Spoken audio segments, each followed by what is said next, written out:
Today is a very special day. Special Independence Day kasi, di ba? And special din, of course, yung breakfast natin. Oh, tingnan mo naman ba? Pansit? Asan yung pansit? Teka, hindi lang basta-basta nga pansit daw to, Miss Lynn. Dahil paborito raw yan ni Emilio Aguinaldo. Yan ang tinatawag na pansit Henoy. Bakit wala tayo niyan dito? Oo nga. Iba-ibang breakfast natin pero wala yung pansit. May pa naman ako sa pansit. Ipadala yan.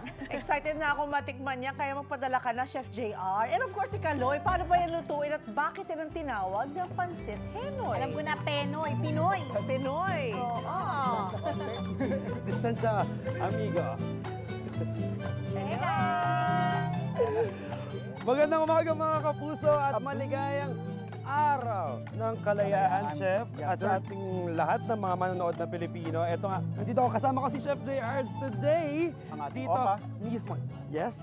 Nandito ngayon sa Emilio Aguinaldo Shrine sa Kawit, Cavite dahil nga dito nga idineklara ang araw ng kalayaan noong June 12, 1898. Yes, that's 1898. That's right. Yes. Oo. Oh, tama-tama. So, pinagdiriwang nga natin yung ating ika-126 So, na anibersaryo. 126 na pala, no? Yes, ng ating Wow. kalayaan at kung saan nga pinagdiriwang natin yung ating kasarinlan ng talaga namang may pagmamahal sa puso at Of course. taas noo nating sineselebrate yan. Para sa ating bayan. Yes, sir. Alright. Okay, pero since special ito, nabanggit mo, Chef. Oo. Eh for sure, ikaw, Chef JR, hindi pwedeng walang special na dish ka serve sa amin. Diba? Siyempre, Brother Kaloy, siyempre pag selebrasyon, automatic yan. Dapat pangmalakasan din yung ating dish. Oo. At ito, ano bang tawag dito, Chef? ito yung ating nanda para sa ating mga kapwa Pinoy, yung ating pansit Henoy. Siyempre, pag celebration, hindi mawawala kasi ang pansit, brother, di ba? Oy, oo, pa. Diba? Long life yan. Yan ang Oo. ating paniniwala. Kapag may pansit ka sa handaan, pampahaba ng buhay yan. Pero ito kakaiba.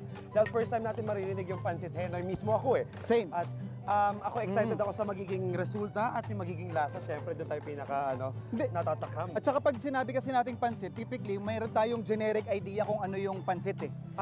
Diba? Noodles, tapos mga gulay, Mga tapos gulay. may konting sahog ng baboy. Oo, doon na diba? lang nagkakatalo Chicken. kayo eh. Yes. Kung ano-ano yung sahog, ano yung bakit siya naging pansit Henoy. Yes, pero bakit nga ba? May trivia ka ba sa amin, Chef? Bakit pansit Henoy yung naging tawag dun sa pansit? According sa kamag-anak ni General Emilio Aguinaldo, yung Henoy na term is from General.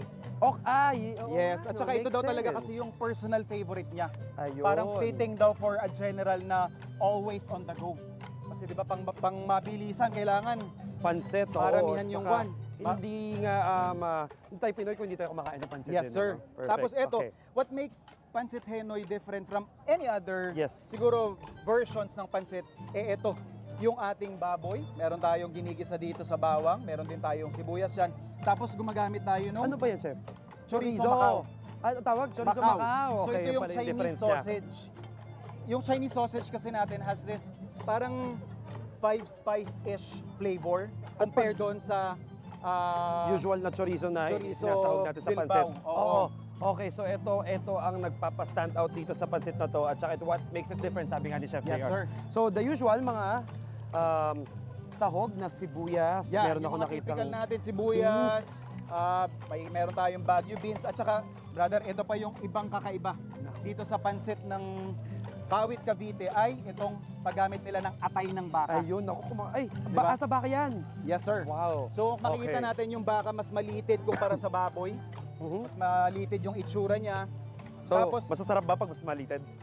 medyo hassle siyang kainin, pero lasa personally sa akin, mas gusto ko to. Okay, so Yun depende nga. talaga ito sa kumakain. Tapos medyo may konti lang siyang anggo.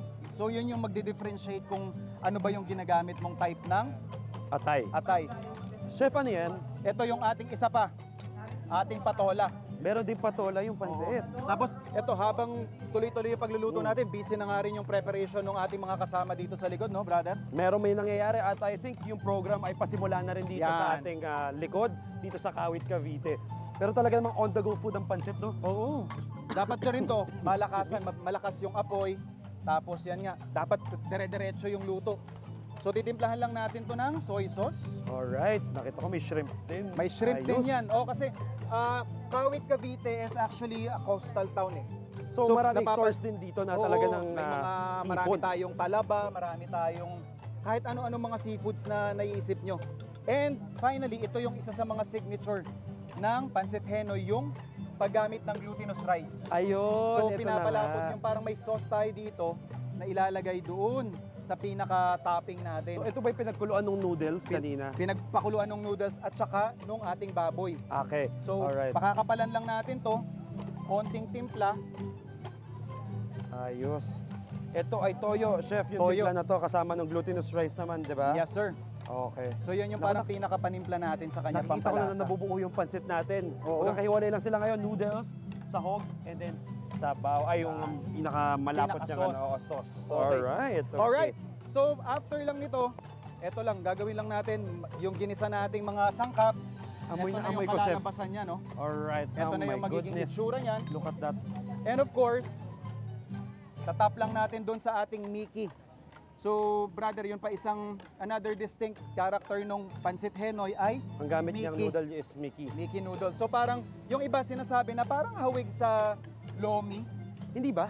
Hindi. Iba pa to. Oo, kasi ang lomi para siyang saucy masyado. Right. Na parang as a soup siyang siniserve. Ito kasi, ayan o, itatap natin yung pinaka... Pero walang sabaw. Ano lang siya, sauce lang siya na kumakapit dun sa noodles at Yes, sa mga sir. sahog. Ayan. Alright. Pansit Pero pag- Henoy, brother. Chef, eto nakita ko nga may kanina pa nakahanda dito. Ayan, oh. Alright. Ay, dapat nating tikman ang itong pansit Henoy. Let's go, let's go. Ayan. Really quick. Alright. Mga kapuso, tuloy-tuloy lang yung ating pagdiriwang dito nga sa Kawit, Cavite. Ito si brother, oh. Ako talaga purpose ko dito. Siyempre, dapat. Kailangan natin ng masarap na kakain. Guys, balik muna sa inyo dyan. Marami pa tayong sorpresa. Ang sarap. Pwede, no?